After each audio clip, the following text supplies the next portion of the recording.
جو صحابی ہم ڈسکس کریں ان کا نام ہے سیدہ معبد۔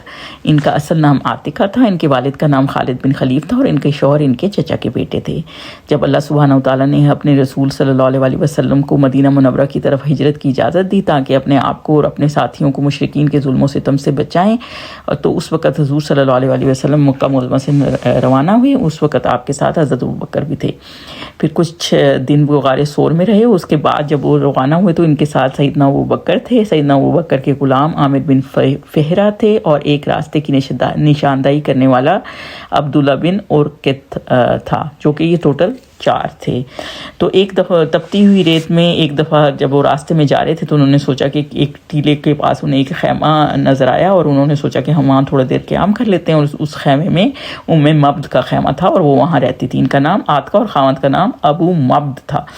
انہوں نے مہمانوں کی ضیافت کے لیے سر راہ خیمہ نصب کیا ہوا تھا۔ ان کے گزر و اوقات اور ان کی ان عطیات پر تھی جو مہمان کی خدمت میں پیش کر کے جاتے تھے۔ امام بقی کا بیان ہے کہ ایک رات رسول اللہ صلی اللہ علیہ وسلم سیدنا ابوبکر صدیق اور ان کے غلام عامر بن فہرہ اور راستہ دکھلانے والے عبداللہ بن اورقط کے ساتھ مکہ سے مدینہ کی طرف ہجرت کی۔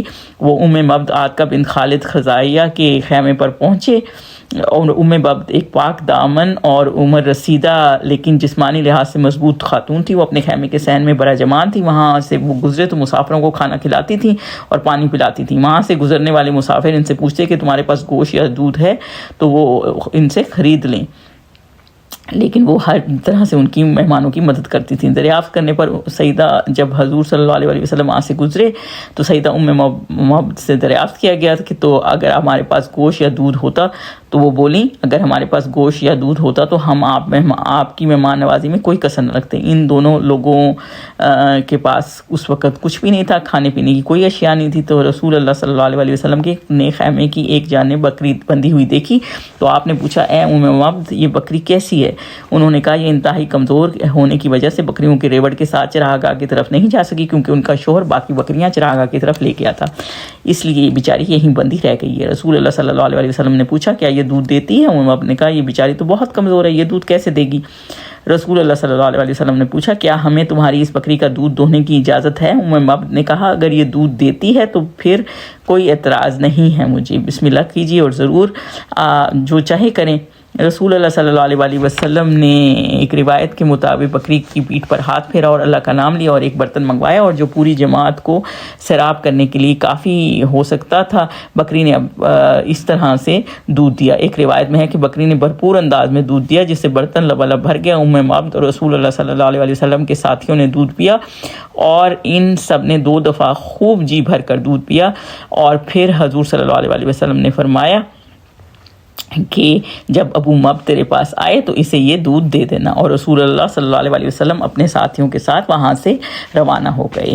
اور پھر معبد کے جب شوہر تشریف لے آئے تو انہوں نے ان سے پوچھا کہ گھر دیکھا تو دودھ ہے، تو انہوں نے ان سے پوچھا کہ یہ دودھ کہاں سے آیا؟ اپنی بیوی سے پوچھا۔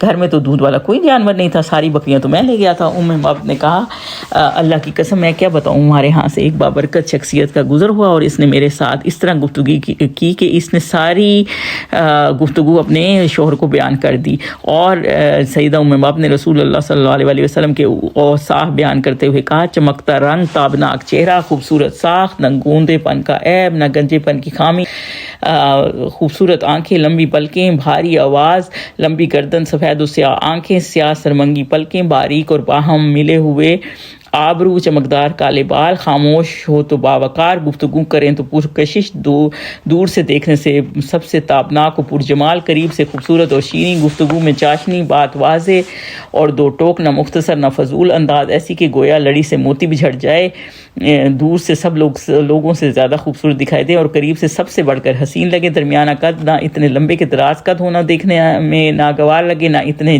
پست قد کہ ان کا چھوٹا ہونا نگاہ کو نہ جچے، 2 ٹہنیوں کے درمیان تیسری تر و تازہ ٹہنی جو سب سے زیادہ تازہ اور خوش نظر ہے۔ آپ کے گرد حلقہ بنائے ہوئے تھے، کچھ لوگ کچھ فرمائیں تو توجہ سے سنتے تھے، کوئی حکم دیں تو جلدی سے اس پر عمل پیرا ہوتے تھے۔ اور یہ اوصاف سن کر مبعد کہنے لگا اللہ کی قسم یہ تو وہی شخصیت ہے جس کو قریش کی تلاش کرتے پھرتے میں تلاش کرتا ہوں، اگر وہ مجھے مل گئے تو میں ان کے ساتھ ہو لوں گا۔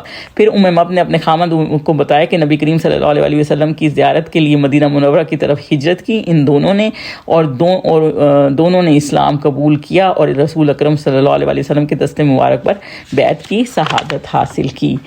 یہ بیان کیا جاتا ہے کہ سیدنا علی بن ابی طالب فصاحت و بلاغت کے امام تھے۔ ان سے دریافت کیا گیا کہ رسول اللہ صلی اللہ علیہ وسلم کے اوصاف بیان کرنے میں سب سے زیادہ فصاحت و بلاغت کا انداز کس نے اختیار کیا؟